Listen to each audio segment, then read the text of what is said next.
حضرت عائشہ رضی اللہ تعالی عنہا نے بتلایا کہ میں نے نبی کریم صلی اللہ علیہ وسلم کے ساتھ حجۃ الوداع کیا۔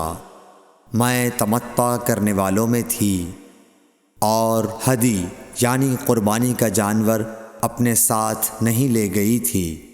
حضرت عائشہ رضی اللہ تعالی عنہا نے اپنے متعلق بتایا کہ پھر وہ حائضہ ہو گئیں اور عرفہ کی رات آ گئی اور ابھی تک وہ پاک نہیں ہوئی تھیں، اس لیے انہوں نے رسول اللہ صلی اللہ علیہ وسلم سے کہا کہ حضور آج عرفہ کی رات ہے اور میں عمرے کی نیت کر چکی تھی۔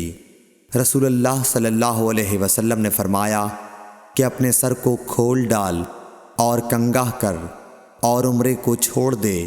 میں نے ایسا ہی کیا، پھر میں نے حج پورا کر لیا اور لیلۃ الحصبہ میں عبد الرحمن بن ابو بکر کو حضور صلی اللہ علیہ وسلم نے حکم دیا، وہ مجھے اس عمرے کے بدلے میں جس کی نیت میں نے کی تھی تنعیم سے دوسرا عمرہ کرا لائے۔ صحیح بخاری حدیث نمبر 316۔